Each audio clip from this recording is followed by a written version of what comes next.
حضرت موسیٰ علیہ السلام اور وادی کے محافظ جن، نئی کہانی۔ ایک دن حضرت موسیٰ علیہ السلام اپنی قوم کی طرف واپس جا رہے تھے۔ راستے میں انہوں نے دیکھا کہ ایک تنگ وادی سے عجیب سی ٹھنڈی ہوا آ رہی ہے، جیسے کوئی پوشیدہ مخلوق وہاں موجود ہو۔ آپ علیہ السلام نے عصا زمین پر ٹیکا اور فرمایا، اگر کوئی ہے اللہ کے حکم سے سامنے آ جائے۔ اچانک وادی کی دیواروں پر ہلکی سی روشنی پھیل گئی۔ اس روشنی میں ایک اونچی مگر نہایت باادب مخلوق ظاہر ہوئی۔ اس نے کہا، اے اللہ کے عظیم نبی، میں اس وادی کا محافظ جن ہوں، صدیوں سے اس جگہ پر مسافروں کی حفاظت کرتا ہوں۔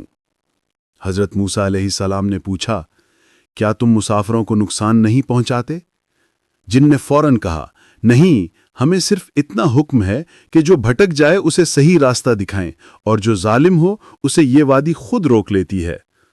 پھر جن نے عرض کیا، اے نبی خدا، آپ کی قوم میں کچھ لوگ رات کو آ کر ڈرتے ہیں، آپ ان سے کہیں کہ اللہ کا نام لے کر گزرا کریں تاکہ ہم پر بھی رحمت نازل ہو۔ حضرت موسیٰ علیہ السلام مسکرا کر بولے، جو اللہ پر بھروسہ کرتا ہے اسے راستے بھی آسان ملتے ہیں اور محافظ بھی اللہ کی طرف سے ہوتے ہیں۔ یہ سن کر جن نے ادب سے سر جھکایا اور روشنی بنتا ہوا آسمان کی طرف اٹھ گیا۔ وادی پھر پرسکون ہو گئی۔